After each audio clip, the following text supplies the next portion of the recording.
Hello everyone, welcome to Josh's Boxes. My name is Josh, and today I want to talk a little about my 8th grade year, because humans are social creatures by nature. It is our strongest survival tool to stick together and depend upon each other for survival. And I think that's how we've gotten so far, is because of our strengths. Our strong social connections. And I believe that most people would agree when they say that the happiest times and the hardest times of their life have had to do with the social relationships in their lives. And with that dramatic start, I want to tell you a little bit about something stupid I did when I was in 8th grade. Because 8th grade had started, my buddy Tyler had tried to get this one girl I thought was cute to like me. It didn't go very well. I wanted to put it all behind me, and I had been sitting next to this girl in math class, who I'll call Cindy. And Cindy, once she was on young Josh's radar, became pretty impressive. This was 2013. The Avengers movie had been launched over the summer, so everyone was talking about the Avengers movie, but she had already steeped herself in Marvel lore. She already knew who Thanos was. Did anyone know who Thanos was in 2013? It definitely wasn't a common household name like it is now. I have a duck named Thanos on Stardew Valley because it's so ubiquitous. Anyways, so Josh was impressed. This girl, she was like pretty cute, pretty funny, and she knew a lot about Marvel. She had watched The Walking Dead. She had renounced her one rejection ways. Josh was impressed. This was an impressive resume of crush material that Josh was being handed to review by himself. Because obviously it wasn't like girls were applying for this.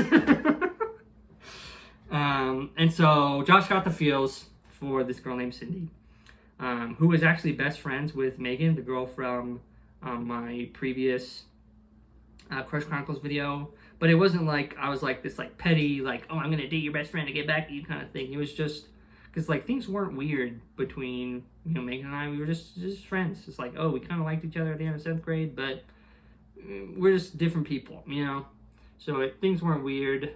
It was like pretty emotionally mature considering the rest of what happens in this story. Anyways, I start getting this feels for this girl, Cindy. And I want to impress her. I want to spend time with her. And at around this time, the popular kids pick up on my friend group because we were nerds. We were nerds by the definition of the word. Like, we did well in school. We loved like Star Wars. We spent lunch trying to, decide who had the best Gollum impression from Lord of the Rings. Like, we were those kids. And the popular kids sat close to us and were kind of like passive aggressively bully us. Like, we would do something and they would be like, oh, and like laugh and stuff. And I was getting really self-conscious about this at lunch.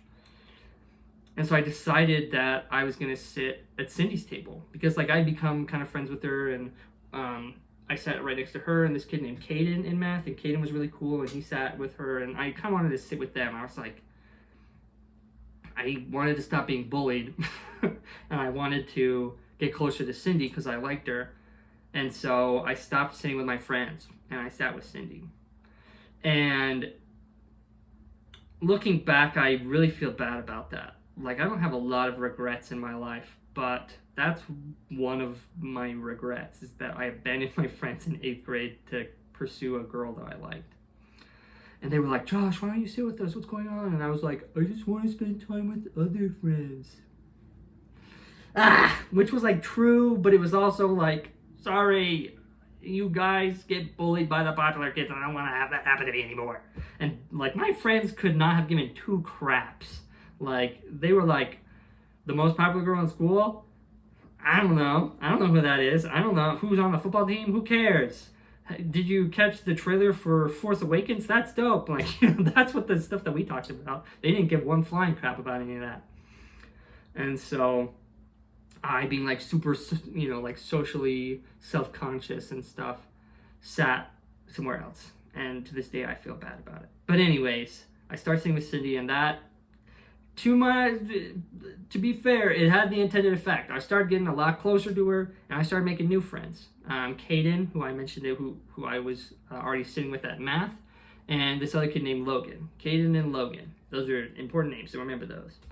And I quickly become like pretty good buddies with them because, like, even though I was like abandoning my friend group to join this group, like, they weren't bad or toxic or anything. These were like great kids, never got into trouble, were funny, were like really supportive. Like, these were great friends to have.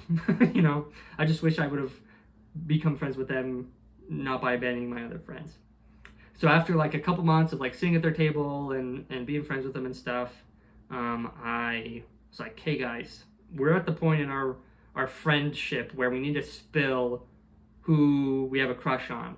And like Caden and Logan both like look at each other and like kind of have this like knowing look, and they're like, okay, you first. And I was like, okay, well, I like Cindy. I think she's really cool and whatever. And they like look to each other and look back and are like, yeah, us too. That's why we sat with her. And so we've got these 3 guys that all like the same girl, and we all sit with her at lunch. And along with like other people, like Megan sat at our table and a couple other people. And I think in a lot of friend groups, this would have like caused a rift where we're like, oh, well, now we have to compete for this girl. But these guys were so good, they're like, this makes us way better friends now, because we even like the same girl. And me being kind of dramatic and stuff was like, hey, we need to form a brotherhood. And so we did. After lunch, we would go straight to the library and we would discuss our thoughts and feelings. It kind of turned into like an emotional support group. Our thoughts and feelings about liking Cindy, experiences we had with her, guys who were like we didn't like, who were kind of on her radar and stuff like that. It actually like brought us closer, and we called it the Brotherhood of Cindy. But obviously we just shortened it to the Brotherhood. So all the time we were talking about the Brotherhood, which is so funny that like I created like a mini cult in 8th grade and called it the Brotherhood. Like, just very dramatic, I think. Anyways, and the Brotherhood immediately started identifying our enemies. And one of them was the guy that Cindy had just barely started dating, who was also one of my neighbors and knew that I liked Cindy. Like, after they started dating, he was like, dude, I'm dating Cindy. Like, is that cool? Like, are you mad or whatever? And to his face, I was like, no, I'm not mad. Like, you guys can do whatever you want. But I was mad because he knew that I liked her. But, she's a person and she can choose. And she chose him and he chose her. So there you go. So, like, I was just mad at him. But one of those 8th grade drama things. And I was so mad about it that when I, like, heard, like, right after that, I slammed my lunch bag on the ground. And I had forgotten that I had, like, a cup of fruit, like one of those ones where you've got like peaches and pears and stuff suspended in syrup, still in my lunch bag, and I hit it so hard that cup exploded inside of my lunchbox. So when I got home that day and opened it up, they were just like, the syrup had dried, so the entire thing was like sticky, and there was like pear and peach remains all over the lunch bag, and it took like an hour to clean. It's the consequences of brash young love. Or whatever it was.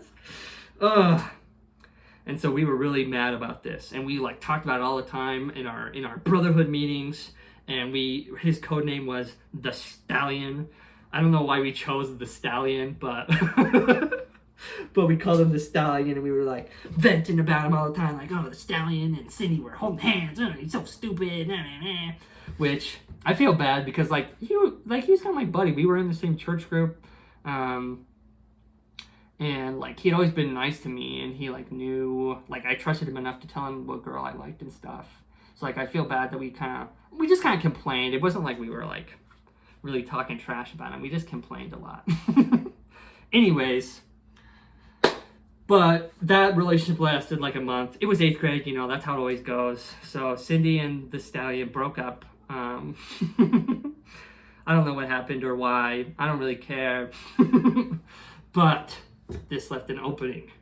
And the Brotherhood started to again prepare and strategize for ways that we could be making moves and stuff. And to my credit, I started to go in the lead a little bit. I was laying on the little flirts strategically. I was sprinkling over there and sprinkling over there, and at least that's how it felt in my mind, that I was like being like super suave and stuff. Knowing myself, definitely not. Definitely I was saying stupid stuff all the time. And she just thought it was funny. And that's probably what it was. Because that's how I've always done things. I've always just said the dumbest crap. And people think it's funny for some reason. That's why you're here. It's because you think that the dumb crap I say is funny. Or you're just a supportive person, I guess. Thanks for being here. Thanks for thinking my stupid stuff is funny. And if you don't think it's funny, that's fine. Tell me in the comments, I guess. Follow your heart. But I start to pull ahead in the race. This is again how I was envisioning it as an 8th grader. I was pulling ahead.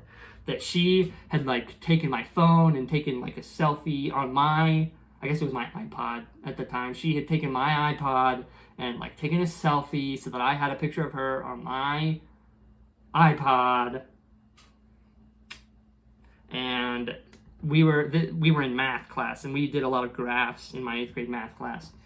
And she made these bow ties out of the graph paper, where she would like kind of cut it out and make like checkered patterns with the squares.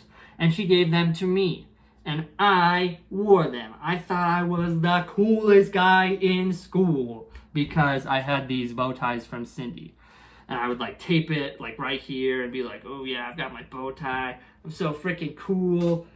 Everyone knows. It was kind of like having the girl's scrunchie on your arm. Like that was like what I felt like I had going on. I was wearing the bow tie. Until one day, this kid who I thought was like so nerdy and dorky. Like the kid that like I was scared of being perceived as, which I feel really bad about now looking back. But he was like, whoa, your bow tie's awesome, dude. Bow ties are awesome. You look cool, dude. Which he was being nice. He was just spontaneously being nice to me. And I walked down the hall and I took off the bow tie because I was so embarrassed that this kid had complimented my bow tie. And I never wore a bow tie ever again. To this day, I still think I've never worn a bow tie. I don't really like the style of bow ties in general, but maybe there's something in the back of my mind. I don't know. Anyways. So, I start, I'm wearing her bow ties. I've got her picture on my iPod. We're texting all the time. I had a flip phone and I would text her all the time. We would talk about, what we did on the weekend and how much we wish we were eating chicken nuggets, because that was the funny teen thing to talk about in 2013 and 2014 and stuff.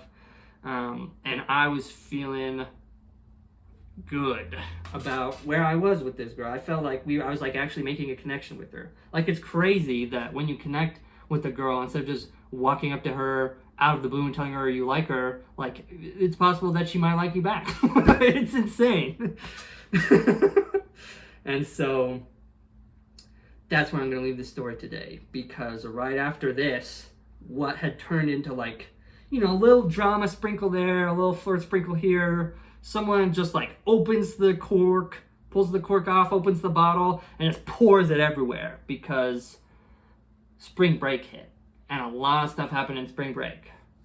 But I recorded this already, and it took so long to explain that I ran out of space on my phone. So you're going to have to wait until next time to hear the rest of the story. So thanks so much for watching. I hope you enjoyed. I hope that you learned a lesson and that you never abandon your friends. Until next time, ciao.